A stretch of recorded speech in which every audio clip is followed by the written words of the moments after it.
following is a conversation with Cyrus Broacha. Cyrus is a TV anchor, actor, comedian, author, and podcaster. Best known for his talent as an anchor on MTV, his show The Week That Wasn't, which had a 17-year run on CNN, and his own podcast, which has been running strong for 9 years. He's done it all and has one of the most hilarious personalities I've ever seen. Without further ado, enjoy the show.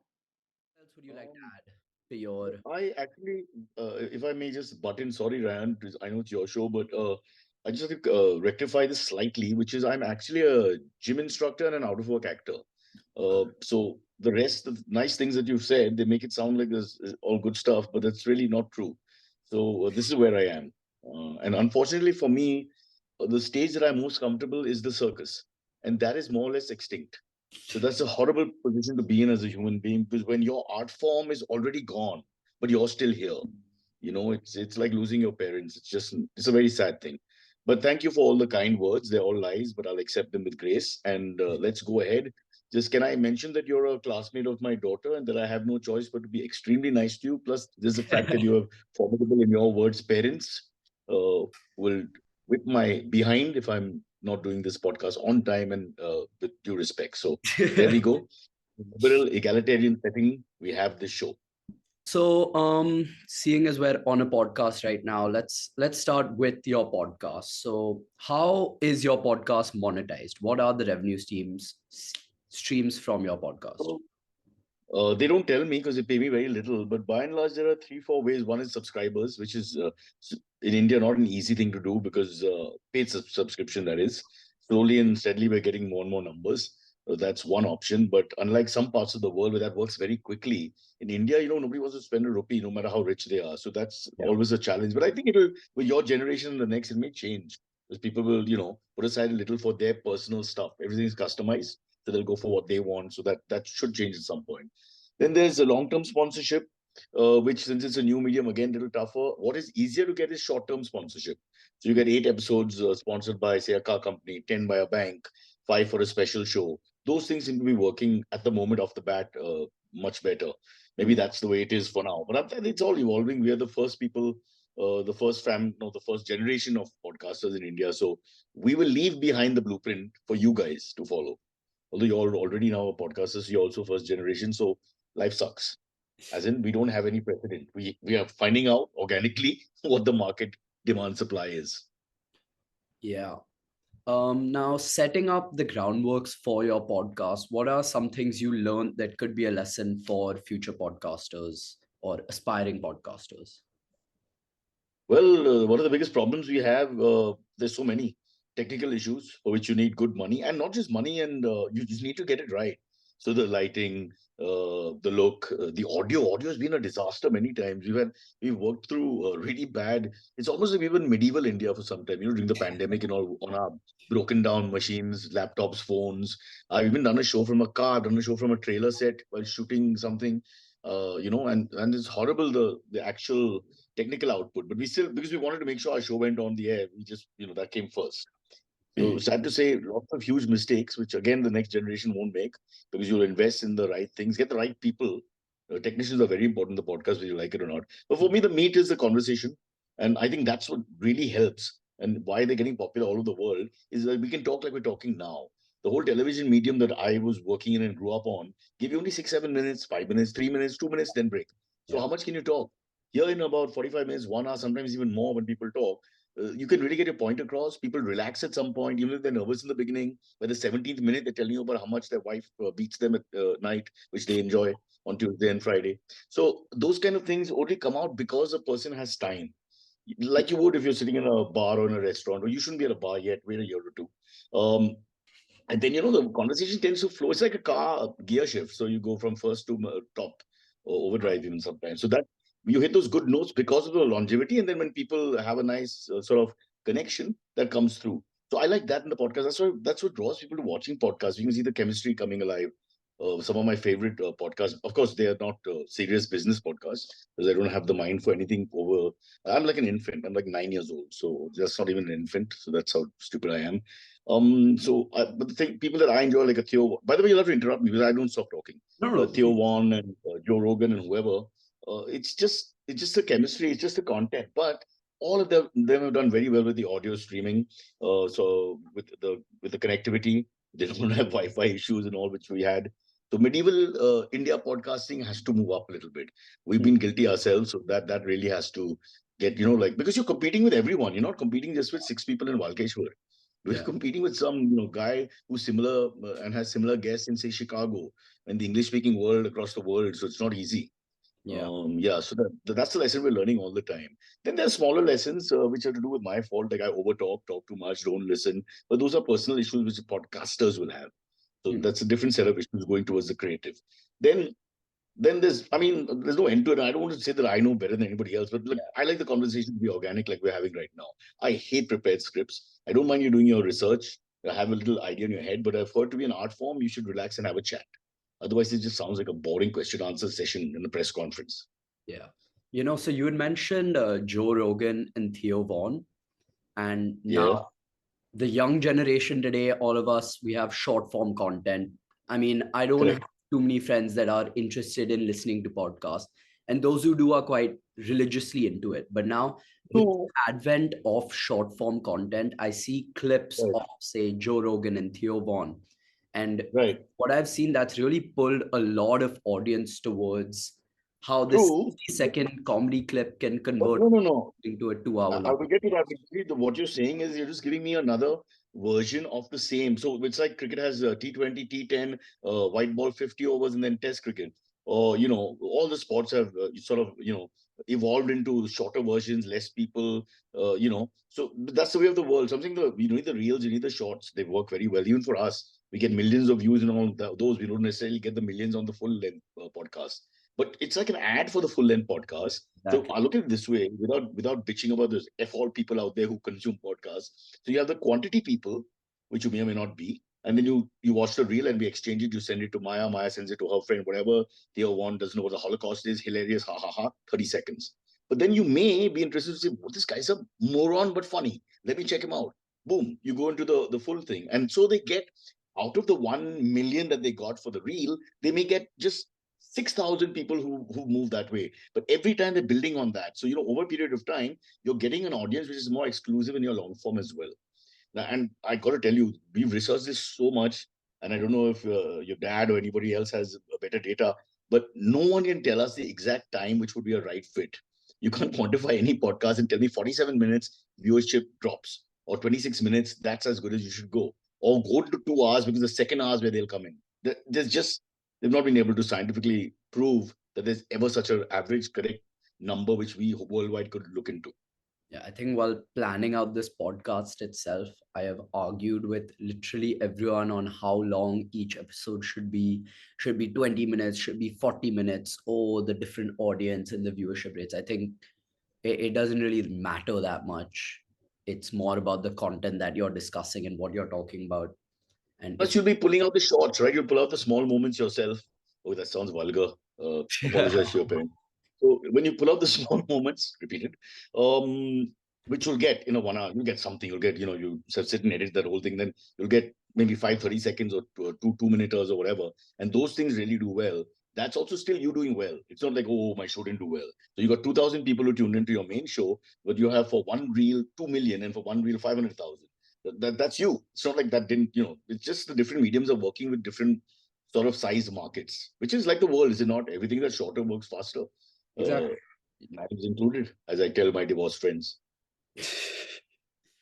Okay, so as again you'd mentioned earlier that a podcast is a more intimate format. You really get to know the guest and it turns into a genuine conversation rather than, oh, you're on TV and let's put on this persona and talk for as long as we can and try to increase viewership as much as possible.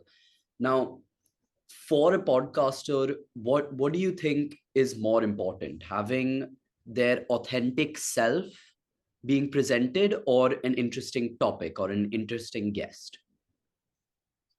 That's a great question because, in a sense, when you come to authentic self, what is it? It's the most difficult question to answer. What is your authentic self? Is it when you're on the pot where you're really real? Or is it like, when you're alone with your dog that you're really real? Or Hmm. is it, with your really one good pal or chick or whatever?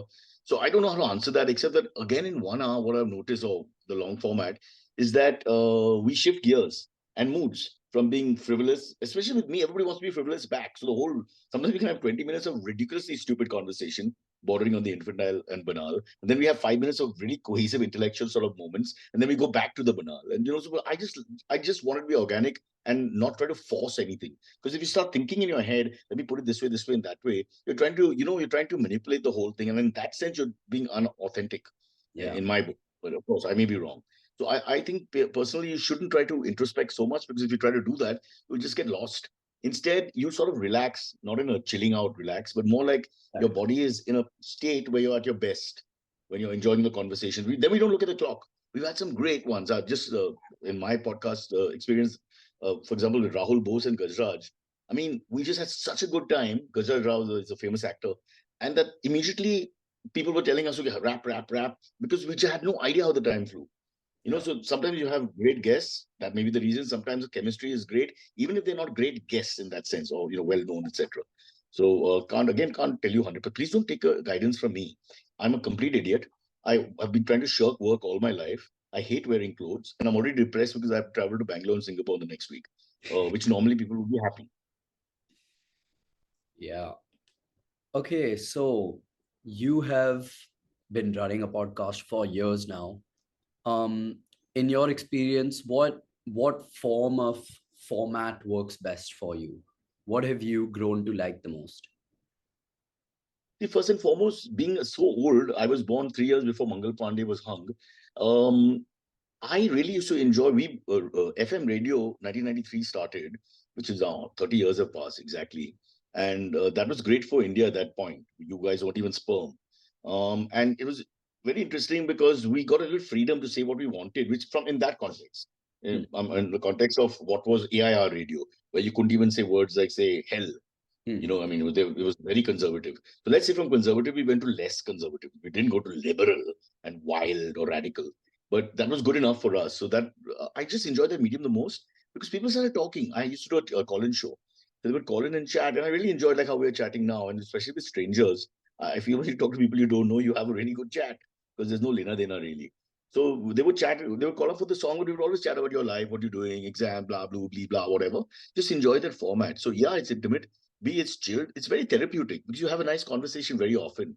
Hmm. And I've always enjoyed conversations with people I don't know. Somehow strangers can really relax you. Hmm.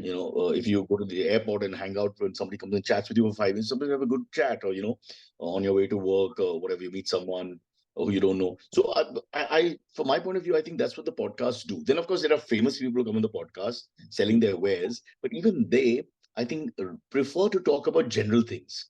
You'll have no idea how people don't want to talk about their life sometimes, and are so chilled the moment they don't have to talk about. Let's say we get Rohit Sharma on, and we don't want to talk cricket. We Hmm. just don't. And then Rohit has a great time because he wants to tell you he really likes gardening, but nobody understands him. Then he opens up. So the long format allows us to do that, explore a little bit beyond the book, the movie, the background, the fame, the adulation, the money they made, because everybody asks them the same question. अरे picture की कहानी क्या है, plot क्या था, सबसे बड़ी गीत क्या है, all that nonsense. Yeah. Not nonsense, but I mean, just it's a formula, bro. I mean, really. And they've answered that 30 times, especially for film people, I'm saying. Authors, we have a lot of authors on.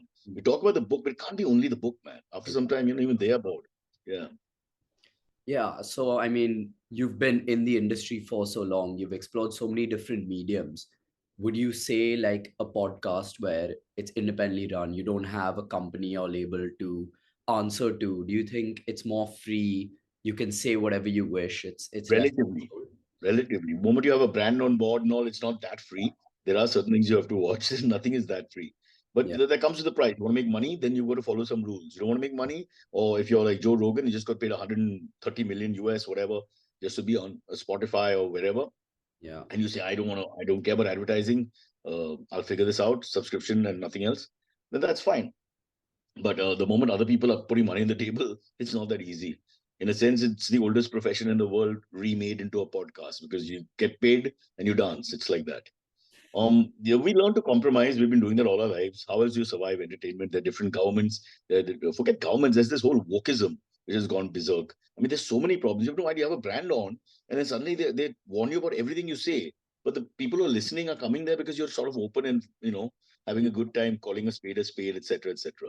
So that is a span in the works sometimes. That's a compromise we have to figure out all the time. Is it worth it? Like some people don't want to do alcohol advertising, and we got some alcohol advertising on board, for example. But some podcasters were like not comfortable. I don't want to promote alcohol, and I'm totally against that. I'm like, why don't you want to promote alcohol? The government hasn't banned it. Unless it's a personal issue with you, your dad died of alcoholism, and touchy subject. I was like, otherwise, don't give me all this principle nonsense. It's there. If you're part of commerce, it's there. The commerce is there. They're selling alcohol. They're buying alcohol. They're okay. They've limited the advertising content, but you can still sort of advertise through all the surrogate advertising, etc. So I don't understand that. If it's a commercial medium and you want to make money, then you've got to sort of accept that this is a give and take that's going to happen. But there are people who are lucky enough to say, okay, f off, I'm not going to do that. Excuse my French, and they just carry on doing whatever they want to because they believe they've on this high zeal of doing something special for society. Not to be cynical, but if it's a commercial thing, I think you've got to compromise. Yeah. Learn to compromise, beta. Yeah. So, I mean, as you mentioned, come down to three branches: sponsorships, brands, then the audience and avoiding cancellation, and the government itself. So, from brands, what measures do you take in place? Have you ever been told you can't have this in the final cut, or you need to be more We careful with? have to, there's no very unlikely to get live show sponsorship. So you have to run the episodes through them. You'll have to edit, cut, kill. Political things can't be said immediately. Even sort of ambivalent, not taking sides or anti-government, which is ambivalent things, Yeah. because they just want to be safe. That's the India we live in now. So the brand does get a little worried about that. Then sexism, all the isms that follow, the 10, 15 isms. And then also anything to do with personalities because they're scared of being sued, even Yeah. though it's sort of gray area. So you have to worry about the personalities. Very often our shows talking about what's happening and involves personalities, whether they're from the politics or entertainment or business or just a famous guy for no reason like Ori, who's famous, nobody knows why. That's the new thing after Kim Kardashian. You're famous, we don't know why, but you're famous. So yeah, so you got to. I mean, I don't blame the brand. Put yourself in the brand shoes, and how can you be that bindas? I mean, look at the world we live in. Yeah. There are restrictions. Suddenly, people get screwed. So you got to be a little careful. But as we can, let's get our wink, wink, point across. Do it that way. It's not necessarily a need for cynicism. Is what I think. If I'm using big words, tell me. Like need. No. No. So you talked about influencers today, like Ori, like who are these people, where they come from? I mean, people just spawn I'm these. not knocking them, Ryan. I'm not No, knocking no, of them. course not, of course not. Yeah. Yeah, yeah, No, I'll but tell you why. Because of course, of course. in the sense that they're low hanging fruit, bro. What's the point of knocking them? I mean, they don't make a difference to your life or mine. They're not making decisions for society or the road development outside your the things that the elite should be angry about, or the metro projects that never get completed, etc., etc. So he's really, I mean, not the right guy to target. What we are slightly envious of is why is this guy so popular? We really don't know what he did. Did Yeah, he do a movie, a song? Did he write a book? Is he a stand-up comedian? Is he a boxer? Is he a wrestler? Does he just march? Is he an activist? Is he a leftist? There's no idea. All yeah, we know is that he's at every party and he charges 1 lakh for a selfie. I mean, it's hilarious. yeah. So these influencers are the entertainers of this generation or the future. Yeah. So how exactly do you think they differ from more conventional talent per se in the entertainment industry? We've well, that's being a little, like my world is better than the new world, and I don't want to be one of those uncles. It was great in our day and all that. This is the world evolves, entertainment evolves. This is you guys will do this thing, and that's how you get forward. I don't have a problem with that, but we have had influencers on, and there's no way that the influencers episode is done better than a non-influencer, or that it's not done better. So again, there's no clear formula. But otherwise, everyone will just keep the influencers say, "Oh, we want the young market. Get these guys. Get these guys. He's got 1 million followers, 500,000 followers, 2 million followers. Get these guys on." And it's not really again the correlation is not clear. We've got actors on. Some have done well. Some have not. As in the show, according to me, may have done well, but the numbers were not necessarily that good. Or sometimes the show was not that well, but the numbers seem better. So I really wish I could give you a formula and say, yes, just go with 5 influencers. These are the top 5. And, definitely it'll help you in terms of publicity because people may tune in for a second or two or whatever. But I think long format, especially, nothing will work for sure. It's just a show. The show has to work as a whole. Yeah. Short format, if it's a funny moment, it just gets passed around. You don't have to be famous. Lots of funny. My wife and my funny moment gets passed around all the time, Yeah. and we're both pretty innocuous. So I can't say. I wish I could because that would be so easy. It's just like Hindi films. I know your dad's, top of the rung there, but even he'll tell you that I wish I could 100% guarantee this is 5 points for making a film, and boom, boom, boom, boom, boom, we're in. I know we've had some big hits. The last 4 or 5 films have done well, etc. in Hindi and Telugu. But again, there's no guarantee. Otherwise, why would you not make it? Everybody would make the damn films. Everybody would make TV shows. Everybody would make podcasts. True. No, but I feel like I'm not sure, but especially when it comes to YouTube and such, there's this thing known as the Mr. Beast formula, where Mr. Yeah. Beast videos are so formulaic to which people out of nowhere have completely replicated exactly his format and have had enormous success. Yeah, So we've had, I think, Abhishek in Delhi, who was on Big Boss with me, has tried to. He's almost like a Mr. Beast copy, and yeah, so they do follow these certain things, these certain trends where they give money away, and it's looking like a social sort of issue that is being created, like a game, which is then played out. And so, I mean, you can try it, but I still don't. I think you're only telling me those who have succeeded by copying a formula. What about the lot that didn't succeed? You see, it's not only the Abhisheks who've done it and then did well, but there are plenty, let's just say Raju and Ramu, who didn't do well.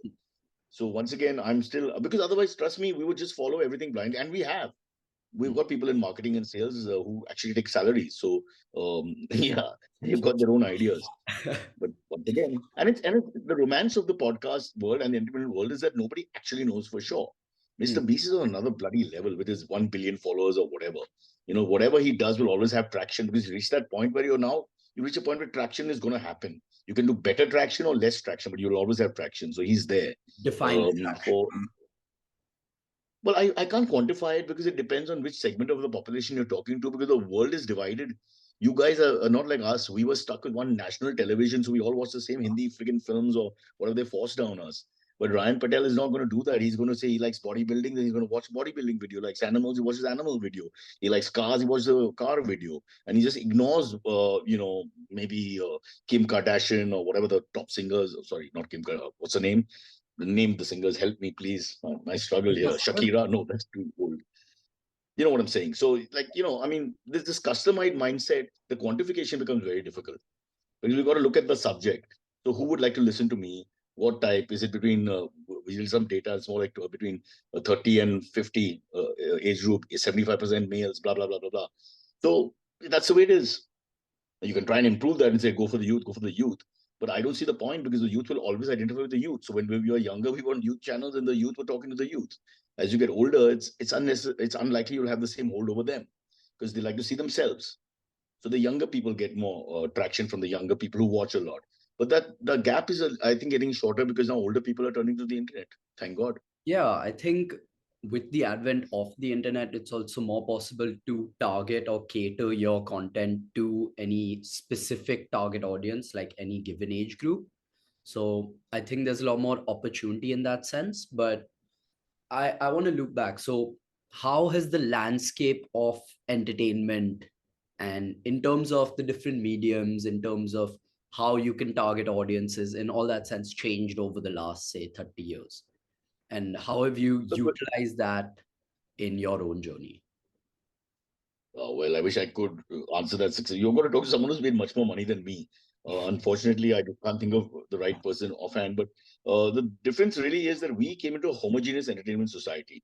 When we were on MTV, between 1996 and 2010, I was on MTV. And at that point, it was still very much television and feature films, to some extent cricketers, and that's it. Okay. Then you had the fashion and the page three socialites, or whatever, smaller celebrities, authors, and others come into play, but it was a homogenic sort of entertainment society, one box. Okay, the moment that changed, everything has changed. It's all gone a little, out of whack after that. Because you have to figure out what your market is.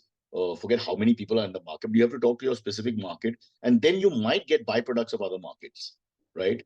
And that's what we discussed in the beginning about the reels and the shorts. So I can show that to my mother, for example, although she would never watch Theo One, but I could show that silly remark to my mom, who's 82, to my wife, who's 52, My son and daughter don't count because they'll already be looking at Tier 1, and my son is going to pass now and action.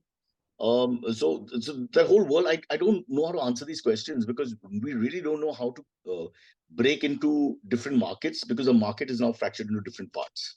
Yeah. So what you need to do is find your core market because your core market, what happens is, if there are less people, it's a quality audience. And the brand also will be more interested. If he has knows that there are 1 lakh people, but they're quality audience who are interested, earning, we can then actually we could create a person from that, a persona, right? He's a male. His name is Mr. Ajit Sharma. He's 43 years old. He likes Cyrus. He's been watching him since MTV. He likes the irreverence, the silliness, the stupidity, the fact that we don't take life too seriously, and then occasionally we have deep moments, and he's happy with that as well. So that guy earns maybe 25, 30 lakhs a year or 50 lakhs a year, I don't know, and has 2 cars, has a house, has a decent job, is doing well. So can we then put a car brand? Will it make sense for a car brand to come on? So it's like that. So that's what basically happens, I think, and that's what we're trying to do all the time. Find out, almost like you personify the subject. Yeah. This is the type of person. A little easier to do in the teenager bracket because they're just all teenagers, and then the products are also all teenage products. But as you grow older, I think you have to find the right segment, and then of course all are welcome. And then certain shows will cross uh, the markets. We have to find our own market, and the search goes on. Yeah. Okay, so changing topics a bit, but let's again, I mean, go back to the example of the podcast, but what would you say are some of the costs of building a brand for you as a person and the podcast as a whole? Oh, oof. Well, all depends because if you've already got a small name for yourself somewhere, then Hmm. there's already a sort of association with you. So Yeah. that's already there. The question of getting eyeballs or whatever, they don't really create a personality. When a fresh person starts, the young kid who does well first time on, he has to actually create a personality. So you have that Ranveer Alabade who was very big. He was unknown. Then he comes on and he did this thing called beer biceps. And, so the people of his age, mostly men, young boys rather, whatever it was, 18, 20, whatever the age group was, would then take to it. So initially was actually talking about gym stuff and alcohol. As it turns out, that's not really him. He's really not into working out because we had him on once and I tried to ask him because I'm crazy about working out. And I realized immediately that's not his thing. But he used it as a peg. Alcohol, again, not his thing. But he again used it as a peg and he got a lot of people in. And then after that, he found his real self, which is a more laid back, easygoing sort of guy, but not really into hard drinking and lifting weights and all. So that he saw sort of like a one persona and then switched to his real one. But his market stayed with him and he's grown from there. There's an example I know because I don't follow enough young people out there, but there are many. The girls, for example, seem to be very realistic and open about who they are and what their issues are, and they get solid viewership. The ones that do well almost immediately. They don't have to really wait for it. Yeah. Okay. How can you possibly stay dedicated to a podcast for hundreds and hundreds of episodes? I mean, as a Lack of creator, what keeps you going for this kind of long? A, lack of work. B, we were trying to do a live show, daily live show. That's why we got lots of episodes in also, and we did that for maybe a year and a half. Then we found it difficult to sustain because we weren't able to get sponsorship for all days. We found that we can get sponsorship maybe for 2 or 3 days a week, but for 5 it's tough. So we've gone back to 3 days, and now we're trying to figure out, hopefully in the course of this year, maybe go back to at least 4. I love the live format, but in India, that's always a little dodgy for many reasons. But I'm very keen on doing live because it's just the most fun. There's a little pressure, and it's like you're doing an exam. You just adrenaline is up, man. Because ultimately, when you're recording, you can always go back and do it again, even though Yeah. one hates to do that. Now, recently you went on the Big Boss OTT, which to me was a big change in direction in terms of what you've done previously. So, what was the thought process behind going on to a show like Big Boss? Well, our show Week That Wasn't got cancelled in June after 16 years and 9 months, and unfortunately, so at that point, I was free. We needed some work, so you have to look at it from point of view of demand supply. And secondly, my manager was very keen. He said your Insta will go up. You'll reach a whole different audience because you've not done any general entertainment stuff. You've not been seen for many years on any gen entertainment channel. This is the biggest show of all. So he finally convinced me, and it was a horrible, not a horrible experience, but let's just say it was an experience. for good or for bad. Yeah. And then it helped the Insta a little bit. It helped everything, the visibility and all that. So I guess there's enough that comes out of it. Some work came out of it. So I'll accept that. But having said that, would I do it again? No way. Never, ever. Yeah. No, I'd seen on your Instagram the whole mystery around why you had left the show and all, and you'd done a short where you were all serious, and then you turned it into a sponsorship for, I think it was Licious. Yeah, yeah. So Yeah. a sponsorship like that, who comes up with the idea? Did Licious reach out to you saying, Well, throughout the show, I was see, the fact of the matter is that I'm a pure non-vegetarian, even though I want to give it up. And as in pure "Hmm, non, we're very few of us who are pure non-veg. As in I don't eat any vegetarian food. So when hmm, you don't eat any vegetarian food, like I don't know how to explain this to you, but like nothing. Maya will explain it to you. Like I eat no vegetarian food except bhel puri. So what happens is, I feel like a real minority's minority there because every time they cut the food or they remove the whatever, the first thing to go was the little eggs or the chicken. Forget getting anything else. I mean, mutton was almost impossible. So what would happen is I was just devastated because I felt that if you're vegetarian, this doesn't hit you so much because there's always something else to eat. So I felt marginalized and I wanted to bring it up with the government, but I was told this is not the right time. So I'll have to wait. Licious, many reels came out of that, and whatever. Licious picked it up, and there was this argument that happened a lot in the house. So I had my 3, 4 defendants, and I had the 3, 4 hardcore vegetarians, etc., etc. And my only point is that I can't culturally change myself in 5 minutes when I come onto the show after 49, 50 years of whatever. So that's a little unfair. And that's why I even mentioned something which I think they beeped out in the end, which is next year, please put me on the Pakistan Big Boss. Because apparently that'll be pure. I have an advantage there. But yeah, or Lebanese or Egyptian or whatever. But yeah, so that was the reason. So Licious was smart enough to get this is what happens. So they find the real reality and they try to then I would say manipulate. They'll just kichao the situation more, to use a Hindi word. And so then you have the base of reality, and the people who watch the show know you're not lying.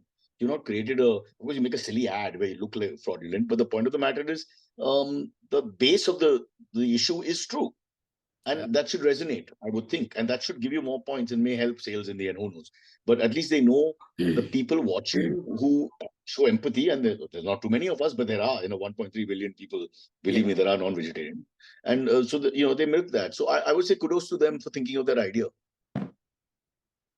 Yeah, they came to us. If that was your question, yeah, 100%. Yeah. Okay, I think that is all for today. Thank you so You much. mean for today? As in what? You're threatening to come back? I mean, this is it, bro. I mean, Let's take a 5 year pause now. yeah, thank you so much for coming on and talking about everything you talked Okay, about. now if your channel rocks and you do well one day, I should be given a little equity. I'm going to now ask for equity everywhere, just a little. So I'm just putting it Uh, out there. Please keep the recording. I can do like 0.2%. That's really low, bro. Can we at least negotiate Okay, off fine. camera? One. Okay, okay. We'll discuss after the show. But any closing remarks, any advice for the viewers? Yes, yes. Before you abuse me in public, remember I know your father. I know your. No, I'll just say this much. It's great that you guys are doing these podcasting shows, but I think your own personalities will come out really. If nothing else, it'll just be therapeutic for yourself. Actually, very often when you finish a conversation, you feel really nice. It's like you had a nice social interaction and it just, pushes your blood a little bit and you feel a little more pumped and robust about your life. So I'm telling you, there's all good from podcasts. Yeah. That's Okay. it. Thank you so much. Yeah. Thank you for watching this episode of the Business of Show podcast. If you enjoyed it, feel free to like, comment, share, and subscribe. Thank you and have a great day.